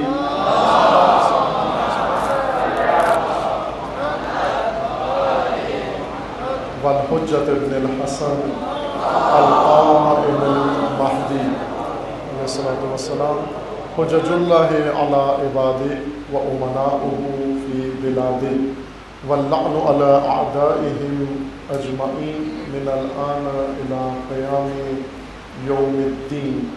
اما بعد، اتقوا اللہ عبادی، اوصیکم بتقوی اللہ، اتقوا اللہ فإن خیر الزاد التقوی۔ بندگان خدا، آپ سب کو اور اپنے نفس کو تقوی الہی کی دعوت دیتا ہوں، وصیت کرتا ہوں تقوی الہی اختیار کریں اپنی زندگی میں، اپنے معمولات میں، اپنے گھر میں، گھریلو معاملات میں، تجارت میں، لین دین میں، معاشرت میں، معیشت میں، اور صبح و شام میں، چونکہ اللہ کا وعدہ ہے ان اللہ مع المتقین، خدا با تقوی انسانوں کے ساتھ ہے۔ اس زندگی کو پسند نہ کریں جس میں اللہ نے بے تقوی ہونے کی وجہ سے ہمیں اپنے حال پہ چھوڑ دیا ہے، اور ہم اس حیوان کی طرح جیسے اپنے حال پہ چھوڑ دیا ہو، درندوں کے حوالے کر دیا ہو، ان انسانوں کی طرح نہ رہیں۔ با تقوی انسانوں کے لیے خدا نے، چونکہ اللہ مع المتقین ہے، متقیوں کے لیے خدا نے اہتمام کیا ہے، بے تقوی انسانوں کو فاسق فاجر حاکموں کے سپرد کر دیا ہے، یزیدوں اور شیطانوں کے سپرد کر دیا ہے، درندوں کے سپرد کر دیا ہے۔ چار ٹانگوں والے درندے، جبڑے والے درندے، دم والے درندے، وہ بڑے درندے نہیں ہیں، ظالم حکمران سب سے بڑے درندے ہیں، ظالم نسلیں سب سے بڑی درندے ہیں، یہ درندوں کو بھی شرما دینے والے درندے ہیں، اور بے تقوی لوگوں کو خدا ایسے ظالم حکمرانوں کے سپرد کر دیتا ہے۔ اگر تقوی اختیار کریں تو پہلا نتیجہ تقوی کا یہ ملے گا آپ کو کہ یزیدیوں سے نجات مل جائے گی، چونکہ خدا جن کے ساتھ ہو انہیں درندوں کے حوالے نہیں کرتا، بلکہ بندگان صالح و ائمہ صالح کے حوالے کرتا ہے، امام عادل کے حوالے کرتا ہے۔ آج بہت عظیم دن ہے، اور یوم ولادت با سعادت سید الشہداء حضرت امام حسین علیہ السلام،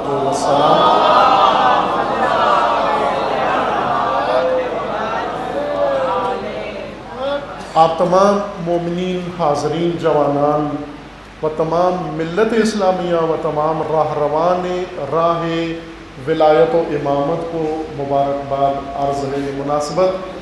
اور اسی طرح مسلسل جو اعیاد شعبانیہ جو عیدیں آ رہی ہیں، 4 شعبان بھی مناسبت ہے، 5 شعبان المعظم بھی مناسبت ہے، 10 شعبان بھی مناسبت ہے، اور 15 شعبان بھی عظیم مناسبت ہے۔ یہ اعیاد شعبانیہ آپ تمام مومنین کو و تمام راہروان راہ قرآن و اطرت کو مبارکباد عرض ہے انشاءاللہ، کہ خداوند تعالی ہمیں ان ائمہ صالح کے سائے میں زندگی بسر کرنے کی توفیق عطا فرمائے۔ متقیوں کو تحفہ ہے اللہ تعالیٰ کا، با تقوی انسانوں کو تحفے خدا نے دیے ہیں، ہدیے دیے ہیں۔ ان ہدایہ میں سے یہ ہستیاں ہیں جنہیں ہم امام کے نام سے جانتے ہیں، در حقیقت اللہ کے تحفے ہیں۔ یہ میں نہیں کہہ رہا، اللہ کا اپنا فرمان ہے کہ جو با تقوی ہوگا، با ایمان ہوگا، خدا کی راہ پر چلے گا، اس کو ہدیہ خدا دے گا۔ لقد من اللہ علی المؤمنین اذ بعث فیہم رسولا من انفسہم یتلو علیہم آیاتہ ویزکیہم ویعلمہم الکتاب والحکمہ وان کانوا من قبل لفی ضلال مبین۔ لقد من اللہ علی المؤمنین، اللہ کا بہت عظیم احسان، منت وہ تحفہ، وہ ہدیہ انسان کو دیا جائے جس کا کوئی معاوضہ نہ بن سکے، اس کو عرب منت کہتے ہیں۔ من یعنی بہت عظیم ہدیہ جو اللہ نے بغیر کسی استحقاق کے دے دیا ہے آپ کو، اور وہ رسول اللہ کی ذات گرامی ہے۔ یہ عظیم احسان اللہ کا مومنین پر ہے کہ ان میں اللہ نے رسول مبعوث فرمائے ہیں، اور خدا نے یہ نعمت اپنی روکی نہیں ہے۔ کیوں؟ کہ اللہ تعالیٰ کا ایک اور نام بہت خوبصورت نام ہے، وہ کیا ہے؟ یا دائم الفضل علی البریہ، اے وہ ذات جس کا فضل و کرم و لطف مخلوق کے اوپر کبھی ختم ہی نہیں ہوتا۔ رسول اللہ کی ذات والا صفات کا ہدیہ آغاز تھا، اور پھر اس کے بعد یہ کرم خدا کا ختم نہیں ہوا، بلکہ پھر کیا ہوا؟ اس ہدیے کے وجود سے، نور سے خداوند نے ایک ہدیہ دیگر عطا کیا جس کا نام قرآن نے کوثر رکھا ہے۔ اے رسول، مومنین توجہ فرمائیں، مومنین کو کیا کہا؟ لقد من اللہ علی المؤمنین اذ بعث فیہم رسولا، اے مومنو یہ اللہ کا بہت عظیم احسان ہے جس نے رسول تمہارے اندر مبعوث کیا ہے. یہ مومنوں کو خطاب ہے، پھر رسول کو خطاب ہے. انا اعطیناک الکوثر، اے رسول اب آپ پر احسان ہے اور آپ کے ذریعے پوری بشریت پر احسان ہے. اور وہ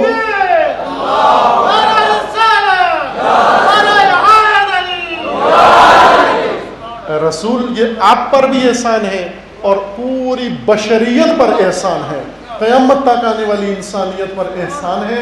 اور وہ یہ کہ اللہ نے آپ کے ذریعے کوثر عطا کی ہے. انا اعطیناک الکوثر، ہم نے تمہیں کوثر عطا کی ہے. کوثر ہم معنی کی طرف متوجہ نہیں ہے، یہ قرآنی عنوان سیدہ زہرا بطول عذرا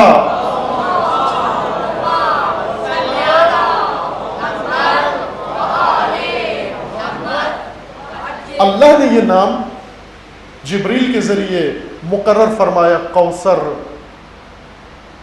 کوثر منبع، خیر کا منبع جو کبھی ختم نہ ہوتا ہو، جس میں اگر کوئی ختم کرنا بھی چاہے تو ختم نہ ہو سکتا ہو.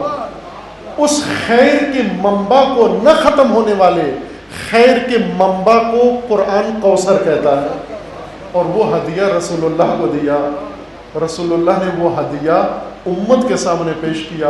اور پھر یہ کرم خدا کا، یا دائم الفضل علی البریہ، اے وہ ذات جس کا فضل بریہ و مخلوق کے اوپر ختم نہیں ہوتا.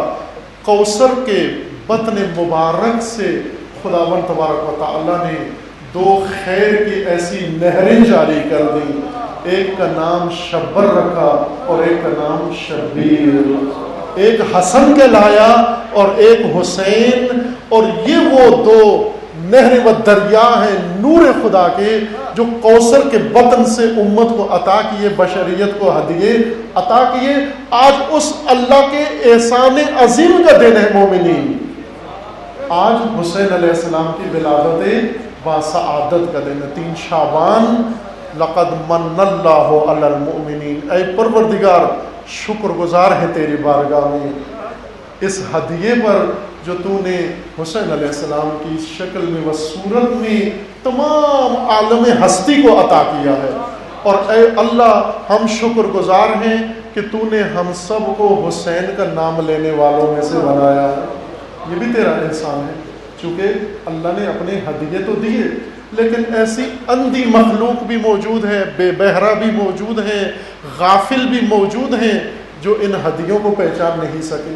ان کے زمانے میں رسول اللہ تھے، رسول اللہ کو پہچان نہیں سکے.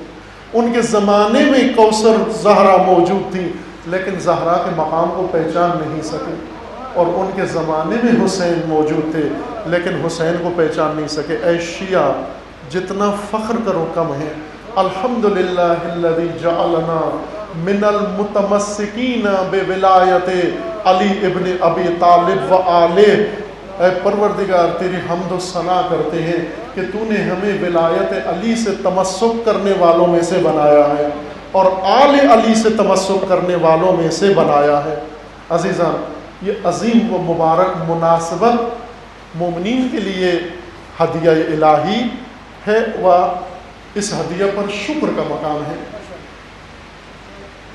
جیسا میں نے اشارہ کیا خطبہ اول میں، یہ بحران اور فتنے، تاریخ میں ایسا زمانہ کم گزرا ہے کہ جہاں پر فتنوں کا دائرہ اتنا بڑا ہو، اتنا پھیل گیا ہو. مثلا پہلے رسول اللہ کے خلاف، آل رسول کے خلاف سازش کرتے تھے ایک خاندان، بنو امیہ. ایک خاندان سازش کرتا تھا، دوسرے روم و ایران و ہندوستان و چین و افریقہ و امریکہ اس سازش میں شریک نہیں تھے. بنو امیہ شریک تھے. بنو امیہ ایک شجرہ خبیثہ ہے، قرآن نے جو عنوان دیا ہے اس کا.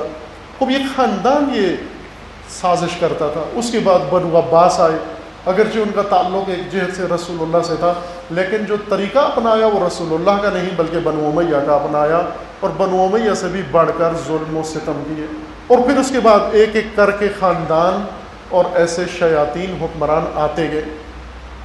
یہ پہلا زمانہ ہے جس میں میراث رسول، ثقلین میراث رسول ہیں، اطرت و قرآن، اور ان کے خلاف فتنہ و سازش بنائی گئی ہے عالمی سطح پر اتنے وسیع دائرے کے اندر کہ جس میں ہر قوم و طبقہ شامل ہو گئے۔ آج صرف ایک خاندان نہیں ہے، عرب بھی اس میں شامل ہے، غرب بھی اس میں شامل ہے، عربی و عبری و غربی سب کے سب اس کے اندر شامل ہو کر، اور صرف ایک قوم کے خلاف، ایک مکتب کے خلاف، ایک نظریے کے خلاف ساری فوجیں، سارے لشکر جمع ہو کر محاصرہ کرنے آ گئے ہیں، فقط ایک نظریے اور ایک نور کو اور ایک چراغ کو، اور وہ ہے چراغ حسین ابن علی۔ رسول اللہ کا فرمانا ہے، رسول اللہ نے سید الشہداء کا تعارف یہ کروایا، ان الحسین مصباح الہدی والسفینۃ النجاۃ، حسین ہدایت کے چراغ ہیں اور نجات کی کشتی ہیں۔ عزیزان، یہ دو جملے یہ سمجھنے کے ہیں مومنین کے لیے کہ جب طوفان آ جائے، سمندری ماحول ہو، طوفانی ماحول ہو، سب ڈوب رہے ہوں، غرق ہو رہے ہوں، شیعہ اس وقت بھی مایوس نہیں ہوتا۔ کیوں مایوس نہیں ہوتا؟ جب کالی گھٹائیں ہوں، جب سیاہ بادل چھائے ہوئے ہوں، اور جب سرخ آندیاں چل رہی ہوں، جہاں غبار ہو اور کسی کو سمجھ میں نہ آ رہا ہو، کنفیوژن ہو، وہاں شیعہ پھر بھی نجات کی امید اپنے ہاتھ سے نہیں کھوتا۔ کیوں نہیں کھوتا؟ اس لیے کہ رسول اللہ نے ایک ایسی دستاویز شیعہ کو تھمائی ہے اور شیعہ کے توسط سے پوری بشریت کو پیش کی ہے، اور وہ حسین ابن علی کی ذات ہے، جن کی دو صفات ہیں، ایک اندھیری راتوں میں ہدایت کے چراغ ہیں، گمراہی کی گھٹاؤں میں ہدایت کے چراغ ہیں، اور ایک طوفانوں کے اندر، فتنوں اور بحرانوں کے طوفانوں میں نجات کی کشتی ہیں۔ یہ صفات ہیں سید الشہداء کی، یہ معصومین کا فرمانا ہے، اور سیرت بھی معصومین علیہ السلام کی ہے۔ یا جمعے کا خطبہ ہے، وہ وقت کم ہے، میں وہ سارے حوالے یہاں نہیں ذکر کر سکتا۔ اہتمام عملی ہر معصوم کا، رسول اللہ کی ذات سے لے کر حضرت حجت اجل اللہ تعالی فرج شریف تک،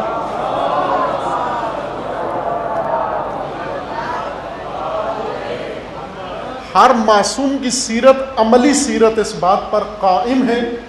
روایات، اقوال، فرامین الگ ہیں، ان کی ایک بڑی تعداد کتب حدیث کے اندر و تاریخ میں موجود ہے، جہاں پر ائمہ ہدیٰ علیہ السلام نے سید الشہداء علیہ السلام کی شخصیت، ذات اور آپ کے کمالات کو پیش کیا، اور خود زائر بن کر صرف ایک معصوم ایسے ہیں جن کے مزار کی زیارت کے لیے ہر معصوم زائر بن کر گئے ہیں، اور زائر ہونے کو اپنے لیے شرف سمجھا ہے کہ ہم زائر حسین ابن علی ہیں۔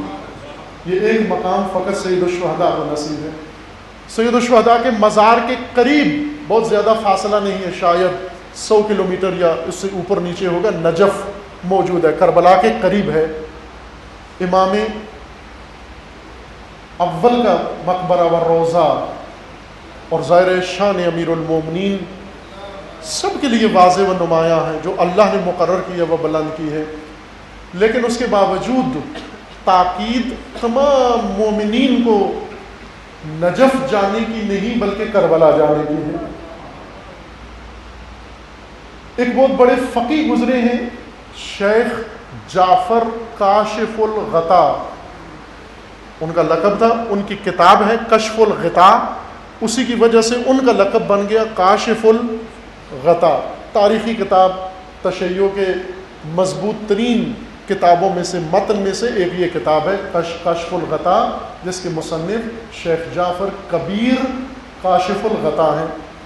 انہوں نے اپنی کتاب میں یہ لکھا ہے کہ میں نے جب روایات، اقوال و سیرت معصومین کی پڑھی اور دیکھی تو مجھے قوی احتمال ہوا ذہن کے اندر کہ سید الشہداء کی زیارت ہر مومن پر زندگی میں ایک دفعہ واجب ہے۔ یہ ان کا فرمان تھا، فتویٰ نہیں دیا انہوں نے، فتویٰ نہیں دیا، فتویٰ استحباب کا دیا، مستحب کا، چونکہ باقی سارے فقہاء علماء کا فتویٰ زیارت مستحبہ کا تھا کہ سید الشہداء کی زیارت مستحب ہے، لیکن یہ کہا کہ روایات کو جب میں دیکھتا ہوں، لب و لہجہ دیکھتا ہوں، تو مجھے لگتا ہے یہ زیارت واجب ہے۔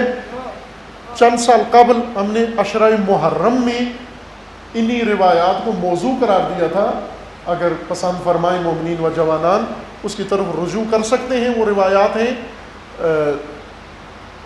عاشورہ بعنوان مکتب، اس عشرے کا عنوان ہے عاشورہ بعنوان مکتب، اس میں یہی روایات ذکر کی گئی ہیں اور وجہ بیان کی گئی ہے فلسفہ کہ کیوں ائمہ ہدیٰ نے کربلا کو قبلہ قرار دیا، قبلہ شعور، قبلہ نجات، قبلہ امت۔ ایک قبلہ عبادت ہے مکہ میں، وہ عبادت کا وہی قبلہ ہے، لیکن امت کی نجات کا قبلہ، امت کے شعور کا قبلہ بحرانوں میں، طغیانوں میں، ظالم حکمرانوں میں، فتنوں اور بحرانوں کے زمانے میں جس قبلے سے تمسک کرنا ہے اس کا رخ کربلا کی طرف ہے، وہ کربلا کے اندر ہے۔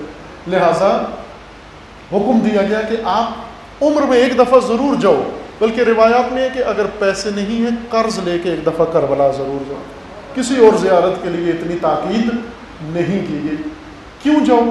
نہ اس لیے کہ وہاں جا کے اپنے آپ کو زری سے اور مقبرے سے اور روزے سے اور دروازے سے مس کرو، ٹچ کرو، اور پھر یہ کہو کہ اس مقبرے کے اندر جو تقدس پایا جاتا ہے، جو برکت پائی جاتی ہے، وہ میرے وجود میں آئے متبرک ہو کر آ جاؤ۔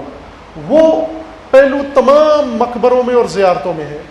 آپ مدینہ میں سب سے عظیم زیارت رسول اللہ کی ہے، اور اس کے بعد اولیاء اللہ ائمہ اطہار کی ہر زیارت پہ جائیں تو تبرک کا پہلو وہاں موجود ہے۔ کربلا صرف اس لیے نہیں بھیجا گیا کہ متبرک ہو کر آ جاؤ، کربلا اس لیے بھیجا گیا ہے کہ وہاں سے تم نے نجات کا راستہ سیکھنا ہے،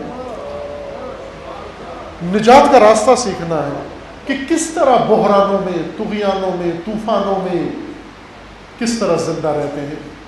یہ کربلا سے شعور ملتا ہے عزیزان من۔ یہ ولادت آج سید الشہداء کی یاد دلاتی ہے، ہمیں اس راستے کو یاد دلاتی ہے۔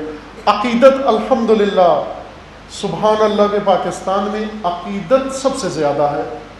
ہم نے دیکھے کچھ اقوام کے ساتھ رہنے کا موقع ملا، کچھ کے ساتھ سفر کیا، پڑھا، ان سے بات چیت کی، لیکن جتنی عقیدت و ولولہ پاکستان کے اندر ہے اتنا دنیا میں کسی قوم کے اندر موجود نہیں ہے۔ عقیدت ہم ولادت پہ، شہادت پہ اظہار کرتے ہیں، مرثیہ و نوحہ کی صورت میں کبھی، اور قصیدہ و ربائی کی صورت میں، اور مجلس میں اپنی داد تحسین بھی پیش کرتے ہیں، خرچ بھی کرتے ہیں مومنین عزیزان۔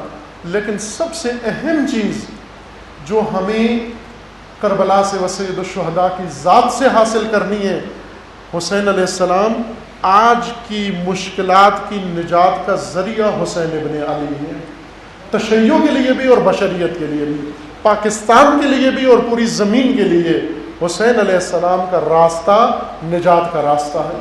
میں ایک جملہ رہبر معظم انقلاب اسلامی حضرت آیت اللہ العظمیٰ خامنئی دامہ ظلہ العالی نے ایک جملہ بیان فرمایا، وہ جملہ آپ کی خدمت میں آج عرض کرتا ہوں، بارگاہ سید الشہداء میں بھی ایک ہدیہ عقیدت کے طور پر، اور آپ مومنین کی خدمت میں آگاہی کے لیے و بیداری کے لیے۔ آپ توجہ کریں، ہمیں سید الشہداء علیہ السلام کی ذات جب ذہن میں آتی ہے، بعض بزرگوں کے بقول کہ حسین وہ مولود ہے کہ جس کی خوشی جب دل میں آتی ہے تو آنکھ میں آنسو ضرور آ جاتا ہے۔ یہ دنیا میں ایک ہی خوشی ہے ایسی جو بغیر آنسوؤں کے نہیں آتی، اور یہ عجیب بات ہے، ہم تو کربلا کے بعد روتے ہیں، رسول اللہ کربلا سے پہلے روز ولادت حسین پر روئے۔ جب تشریف لائے، اطلاع ملی، مسجد میں تھے رسول اللہ، اطلاع دی کہ خداوند تبارک و تعالیٰ نے کوثر کو ہدیہ عطا کیا ہے۔ سید رسول اللہ آئے اور آ کر طلب کیا، اسماء بنت امیس سے کہا کہ آپ لائیے میرے لیے، مولود کو لے کر آئیں، کپڑے میں لپیٹ کر، سفید کپڑے میں لپیٹ کر، مولود آل کسا و مولود آل ابا کو لے کر آئے، رسول اللہ کی بارگاہ میں دیا، ہاتھوں میں لیا اور لے کر پہلے رسول اللہ نے ایک کان میں آذان کہی اور ایک کان میں اقامت، اور پھر اس کے بعد رسول اللہ نے اس چاند جیسے نورانی چہرے کو دیکھا اور آنکھوں سے آنسو جاری ہو گئے۔ جناب سیدہ پوچھنے لگی یا رسول اللہ مولود کو دیکھ کر خوشی ہوتی ہے، آپ گریہ فرما رہے ہیں؟ تو فرمایا اے کوثر، اے زہرا، اے بیٹی، یہ مولود وہ ہے جو پوری کائنات کو رلا دے گا، اس پر بڑا ستم ہوگا۔ اور اس وقت رسول اللہ نے فرمایا، نام رکھا، کنیا رکھا ابا عبداللہ، اور فرمایا لا یوم کا یوم کا یا ابا عبداللہ، وہ دن جو حسین پر آئے گا وہ کسی اور پر نہیں آئے گا۔ پھر اس کے بعد جناب سیدہ نے گریہ کیا، امیر المومنین نے گریہ کیا، امام حسن مجتبیٰ نے گریہ کیا۔ یہ سب کربلا سے پہلے کے واقعات ہیں، اور آج ہم کربلا کے بعد ہیں۔ ہم حسین کا نام سنتے ہی احساسات جو دل میں ابھرتے ہیں، ساتھ آنکھ پرنم ہو جاتی ہے، دل رن سا جاتا ہے، گلے میں ایک غصہ و غضب کی کیفیت آ جاتی ہے کہ کیوں اس ہدیہ خدا کے ساتھ اتنا ظلم ہوا، ستم ہوا۔ عزیزان، رہبر معظم فرماتے ہیں کہ امام حسین علیہ السلام پر جو کربلا کا دن تھا وہ سخت تھا، بہت سخت دن تھا۔ رہبر معظم فرماتے ہیں کہ اس سے زیادہ سخت دن حسین کے لیے پہلے، کربلا سے پہلے تھا۔ مدینہ سے کربلا تک سب سے سخت دن تھا۔ کیوں سخت دن تھا؟ کربلا میں سب کہہ رہے تھے حسین کو و آل حسین کو مارو، اور یہ دشمن تھے، لشکر دشمن تھا، ہر ایک کی زبان پر تھا لوٹو مارو، مارتے تھے، لوٹتے تھے، لاشوں کو لوٹتے، خیموں کو لوٹتے، اموال لوٹتے، ہر چیز لوٹ لیتے۔ لیکن حسین جب مدینے سے چلے، دشمنوں کے نرغے میں نہیں تھے، دوستوں کے نرغے میں تھے، اور ہر دوست، ہر خیر خواہ آگے بڑھ کر حسین کو ایک جملہ کہہ رہا ہے۔ وہ جملہ جو حسین کے لیے رہبر معظم فرماتے ہیں شاید کربلا کی تلواروں سے زیادہ سخت جملہ تھا، سخت جملہ تھا، اور وہ کیا تھا؟ اے حسین نہ جائیے، اے حسین مت جائیں۔ مدینے سے دشمنوں نے نہیں، دوستوں نے، اپنوں نے، ہمدردوں نے، خیر خواہوں نے، سب نے یہ کہا اے حسین نہ جائیے، اے حسین مت جائیے، اے حسین خطرہ ہے، اے حسین بچوں کو لے کر نہ جائیں، کنبے کو لے کر نہ جائیں، بیویوں کو لے کر نہ جائیں۔ قدم قدم پہ حسین یہ جملہ سنتے جا رہے ہیں، اور سختی کیا ہے؟ سختی یہ ہے کہ جو لوگ یہ جملے کہہ رہے ہیں وہ چونکہ اپنے ہیں، ان کو حسین کوئی جواب بھی نہیں دے سکتے۔ کسی کے سامنے کہہ دیتے ہیں شکریہ بھائی، نصیحت کا شکریہ، کسی نے کہا خدا تجھے جزائے خیر دے، تو نے اپنا حق ادا کر دیا ہے، کسی کو کہا اللہ تیرا بھلا کرے، کسی کو کہا خدا تجھے خیر دے، اور یہ جملے کہہ کہہ کر مدینہ سے کربلا تک پہنچے۔ صرف ایک جگہ پر سید الشہداء نے سختی کے ساتھ جواب دیا، جب کچھ خیر خواہوں نے کہا نہ جائیں، امام نے فرمایا اف لہذا الکلام، تف ہو تمہاری باتوں پر جو مجھے ایسی باتیں کرتے ہو۔ خب میں کون ہوں؟ میں نجات کی کشتی ہوں، میں ہدایت کا چراغ ہوں، اور جب دین ڈوب رہا ہو، امت ڈوب رہی ہو، اور کشتی کو کہا جائے کہ آگے طوفان ہے، آگے طغیان ہے، آپ مت جائیں، تو حسین فرماتے ہیں سوچو ذرا ہمدردو، یہ کیا جملہ کہہ رہے ہو؟ اگر بمر میں پھنسے ہوئے دین کو کشتی نہیں بچائے گی تو کون بچائے گا؟ اگر طوفانوں میں لپٹی ہوئی امت کو کشتی نہیں بچائے گی تو کون بچائے گا؟ لیکن کشتیاں جب بچانے جاتی ہیں تو خود بھی ان تھپیڑوں کی زد میں آ جاتی ہیں، جن کے لیے حسین علیہ السلام نے فرمایا تھا میں تیار ہوں، میں آمادہ ہوں اور آگاہ ہوں۔ اس لیے وہ جملے بہت سخت تھے سید الشہداء کے لیے۔ عزیزان من، یہ نعرہ جو ہم لگاتے ہیں کربلا نجات کا راستہ ہے، کربلا درس ہے ہمارے لیے، کربلا ہی سب کچھ ہے، یہ حقائق ہیں، یہ نعرے نہیں ہیں، یہ فقط شعار نہیں ہے۔ ایمان لاؤ ان کے اوپر، اپنا حسین پر ایمان لاؤ۔ ابھی تک حسین پر ایمان نہیں آیا۔ ہم حسین علیہ السلام کو ایک بزرگ ہستی کے طور پر، چونکہ آپ مسلمانوں کو یہی عقیدہ بتایا گیا ہے، رسول اللہ کی اولاد ہیں، مقدس ہستی ہیں، اور ہر محترم کا احترام کرنا چاہیے، ہر بزرگ کا احترام کرنا چاہیے، لہٰذا آل رسول سید شباب اہل جنت ہے، حسین علیہ السلام کا نام آئے نظر نیاز کرو، احترام کرو. نہ، اللہ نے حسین کی حیثیت و شخصیت اس سے بڑھ کر بنائی ہے، اس سے بڑھ کر بنائی ہے. اور وہ کیا ہے کہ ہر ڈوبتی ملت کی نجات کا ذریعہ حسین ابن علی، ہر طوفانوں میں لپٹی ملت کی نجات کا ذریعہ حسین ابن علی ہے. اس لیے ائمہ نے بھی جب وقت سخت آیا تو حسین ابن علی سے تمسک کیا، حسین ابن علی سے متمسک ہوئے، اور حسین ابن علی نے یہ راستہ کھولا. یہ راستہ بند نہیں ہوا، یہ راستہ کھلا ہے. عزیزان، شہادت حسین ہو یا ولادت حسین ہو، اصل دعوت شہادت و ولادت اس بات کی طرف ہے کہ آپ اپنے زمانے کے مسائل کو فقط راہ حسین سے حل کر سکتے ہو، باقی کوئی راستہ نہیں ہے آپ کے پاس. یہ نہ ہو کہ تبرک کے لیے مجلس میں آ جائیں اور نجات کے لیے سیاسی جماعتوں کا سہارا لیں. نہ عزیز من، جب حسین کی کشتی نجات کی کشتی ہے تو تیری جماعت بھی حسین ہے، تیری پارٹی بھی حسین ہے، تیرا لیڈر بھی حسین ہے، تیری سیاست بھی حسین ہے، تیری دیانت بھی حسین ہے، تیری عبادت بھی حسین ہے، تیری نجات بھی حسین ہے، تیرا سب کچھ حسین ہے. یہ ایمان کے ساتھ تو نے ثابت کرنا ہے. نہ یہ ہو کہ دل میں عقیدت حسین کی ہو اور پرچم کسی اور کا اٹھایا ہو. اگر ایک پرچم تھاما ہے حسین کا تو حسین کے پرچم کے ہوتے ہوئے کسی اور جھنڈے کی گنجائش ہی نہیں ہوتی. نام حسین کے ساتھ کسی اور کا نام جچتا ہی نہیں ہے. آج تشیع کے پاس یہ عظیم نجات کا ذریعہ موجود ہے. حسین علیہ السلام کا چراغ و نجات کا راستہ پوری دنیا منتظر و محتاج ہے. اور آج ساری دنیا کو اگر پوچھیں، مظلوموں کو پوچھیں نجات کہاں نظر آتی ہے، تو وہ ممکن ہے عصر حاضر کا نام لیں، لیکن اس کو کھولیں تو اندر سے نام حسین ابن علی نکلے گا.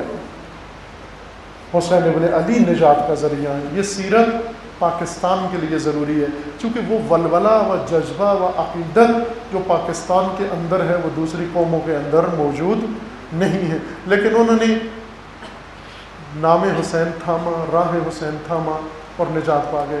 میں آخری جملہ حسین ابن علی کی ذات کے بارے میں، ایک پاکستانی مصنف کا جملہ ہے جو رائٹر ہیں، کتاب لکھی ہے انہوں نے انقلاب اسلامی پر. انقلاب اسلامی جب ایران میں آیا 1979 میں، یہ اس وقت RCD کے یہ نمائندے تھے پاکستان کے تہران کے اندر. انہوں نے انقلاب کا آنکھوں دیکھا حال ذکر کیا ہے. بارہا میں نے مجالس میں اس کتاب و مصنف کا ذکر کیا. اہل سنت ہیں، یہ سیکولر ہے، بلکہ یوں کہوں یہ سیکولر زیادہ نہ سنی ہوتا ہے نہ شیعہ ہوتا ہے، وہ اپنا ہی ہوتا ہے، اس کا کوئی دین ایمان نہیں ہوتا سیکولر کا. ضرورت پڑنے پر مذہبی ہو جاتا ہے، چھوڑ دے دیتا ہے، ہر وادی میں موجود ہوتا ہے. سیکولر انسان ہے، لیکن اس نے جو بیان کیا خوبصورت باتیں، ان خوبصورت باتوں میں سے ایک جملہ اس کا یہ تھا. انہوں نے لکھا کہ میں جب ایران جا رہا تھا تو ایران کے بارے میں معلومات نہیں تھی، اکٹھی کی میں نے معلومات. ایران سے پلٹے ہوئے لوگوں سے پوچھنا شروع کیا کہ بھائی میں ایران میں ڈیوٹی ہے تو مجھے کچھ بتاؤ وہاں کیسے ہیں لوگ، کیا کرتے ہیں. کہنے لگے کہ سب نے اپنے اپنے مطابق ذہن کے مطابق معلومات دی. ایک ریٹائرڈ کرنل تھے جو پاکستانی ایمبیسی میں تہران میں اپنی ڈیوٹی پوری کر کے واپس آئے. ان سے میں ملا اور ان سے پوچھا جی کچھ آپ رہنمائی فرمائیں. انہوں نے بڑی مفید باتیں کی. ایک بات یہ کی، کہنے لگے کہ آپ ایران میں جاؤ گے تو آپ کو پتہ ہے کہ سارے شیعہ ہیں، پوری ملت پورا ملک شیعہ ہے، اور شیعہ حسین ابن علی کے نام سے زندہ ہے. آپ دیکھو گے کہ ان لوگوں کی زندگیوں میں تضاد پایا جاتا ہے. آپ ایک ایسی قوم میں جا رہے ہو جس کے اندر تضاد، کھلا تضاد نظر آئے گا. یہ کہنے لگے، چونکہ خود رائٹر ہے، سیاسی بھی تھا اور دانشور، اس کو یہ جملہ اچھا لگا کہ بھائی میں جس قوم میں جا رہا ہوں اس قوم کے اندر عملاً تضاد پایا جاتا ہے. کہنے لگے بتائیے کیا تضاد ہے. تو اس ریٹائرڈ فوجی نے بتایا کہ دیکھو یہ شیعہ ہیں، ان کی زبانوں پر نام حسین ابن علی ہے. ایرانی اٹھتے بیٹھتے ہوئے حسین ابن علی کا نام لیتے ہیں، درود پڑھتے ہیں، سلام کرتے ہیں، پانی پیتے ہیں، اٹھتے ہیں، بیٹھتے ہیں، ادب کے ساتھ یا حسین ابن علی یا حسین کے نام سے ہر کام کرتے ہیں. ان کا ورد زبان ہے حسین. ایک طرف سے ان کی یہ حالت ہے اور دوسری طرف سے آپ دیکھو 2500 سال سے یزیدی نظام شہنشاہیت کے تحت زندگی بسر کر رہے ہیں. امام حسین ہے، حکمران یزید ہے ان کا، اور یہی تضاد ہے اس قوم کے اندر. حسین بھی کرتے ہیں اور سایہ بھی ان کے اوپر یزیدی نظام کا ہے. یہی تضاد. یہ رائٹر کہتا ہے میں گیا، میں نے دیکھا کہ حقیقتاً ان کے اندر تضاد پایا جاتا ہے. یہ حسین کا نام بھی لیتے ہیں اور یزیدی نظام میں بھی راضی ہیں، زندگی بسر کر رہے ہیں. لیکن یہ رائٹر کہتا ہے کہ میں نے آنکھوں سے دیکھا کہ اس ملت کے اندر ایک ایسا بابصیرت راہبر قائم ہوا جس نے ملت کو آ کر اس تضاد کی طرف متوجہ کیا.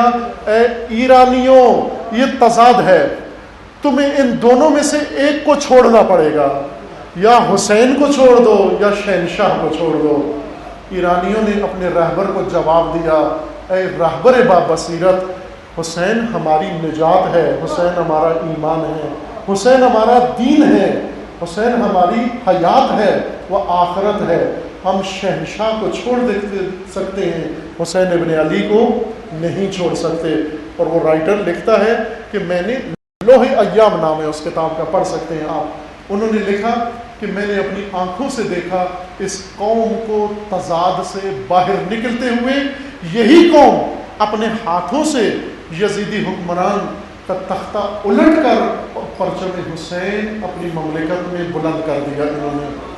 تو عزیزان، کہنے کا مقصد یہ تھا کہ یہ تضاد ابھی بہت ساری قوموں میں موجود ہے. بہت سارے حسین حسین کہنے والے ابھی تک عملاً اس تضاد کا شکار ہیں. اور ولادت حسین و شہادت حسین بالخصوص یہ پیغام دیتی ہے کہ اے حسین کہنے والے، تجھے پہلے اس تضاد سے باہر آنا پڑے گا. دو لشکر ہیں آمنے سامنے، اپنی پوزیشن واضح کر، کس طرف ہے؟ تو یزید کے ساتھ ہے یا تو میرے ساتھ ہے؟ کہیں ایسا نہ ہو کہ دسترخوان ادھر بچھا ہوا ہو اور سجادہ تیرا ادھر بچھا ہوا ہو. اگر حسین کو تھاما ہے تو سیاست بھی حسین والی ہو، اگر حسین کو تھاما ہے تو معیشت بھی حسین والی ہو، حکومت بھی حسین والی ہو. اگر حسین کا نام لیا ہے تو پھر سراپا حسینی بن جا، اور حسینی کے اندر یزیدی کسی چیز کی گنجائش نہیں ہوتی. خداوند تبارک و تعالی انشاءاللہ حسین ابن علی کے صدقے، جناب سیدہ کے صدقے، آل رسول کے صدقے اور شہداء کربلا کے صدقے، اس نور کے صدقے و ان مولودین شعبان کے صدقے، پروردگار ان تمام ملتوں کو اس تضاد سے نجات عطا فرمائے کہ جو ایک طرف سے حسین ابن علی کا نام بھی لیتے ہیں اور دوسری طرف سے نہ چاہتے ہوئے بھی ان کے اوپر یزیدی نظاموں کا سایہ موجود ہے. اللہم بحق اسمک العظیم الاعظم الاعز الاجل الاکرم یا اللہ یا اللہ یا اللہ یا اللہ یا اللہ یا اللہ یا اللہ یا اللہ یا اللہ یا اللہ.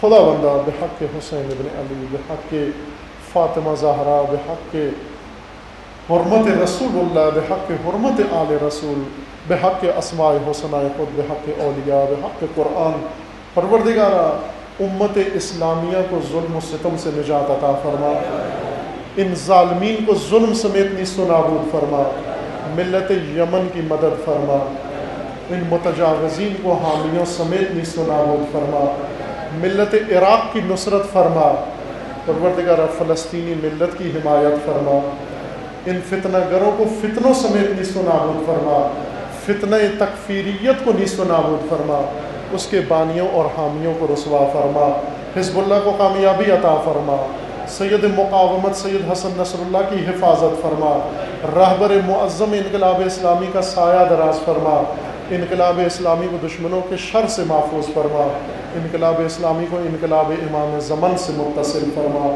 مملکت پاکستان کی حفاظت فرما، اس ملک کو اندرونی بیرونی دشمنوں کے شر سے محفوظ فرما، ملک کے اندر امن و امان قائم فرما، دہشت گردی، فرقہ واریت، فتنہ و فساد و نفاق پھیلانے والوں کو نیست و نابود فرما، ان کے حامیوں اور بانیوں کو رسوا فرما، پیروان امیر المومنین عزاداران سید الشہداء، پروردگارہ راہ روان راہ کربلا جہاں کہیں بھی ہیں، بالخصوص یمن میں، شام میں، سعودی عرب میں، بحرین میں، عراق میں، لبنان میں و بالاخص پاکستان میں، ان سب کے عزت و مال و جان و ناموس کی حفاظت فرما۔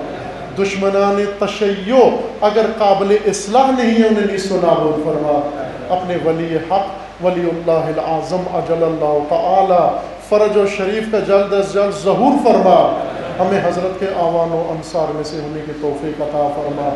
ملت اسلامیہ کے اندر اتحاد و اتفاق قائم فرما۔ ملت پاکستان کے اندر اتحاد و اتفاق قائم فرما۔ ملت تشیع کے اندر اتحاد و اتفاق قائم فرما۔ ان جوانوں کو بیداری و شعور عطا فرما۔ آپ سب عزیزان اپنی سلامتی کے لیے، پاکستان کی سلامتی کے لیے، مظلومین کی کامیابی کے لیے اور تعجیل ظہور امام کے لیے بلند آواز سے صلوات پڑھیے محمد و آل محمد۔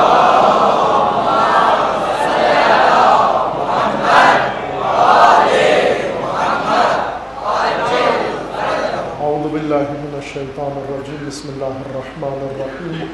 قل هو اللہ احد اللہ الصمد لم یلد ولم یولد ولم یکن له کفوا احد۔ صدق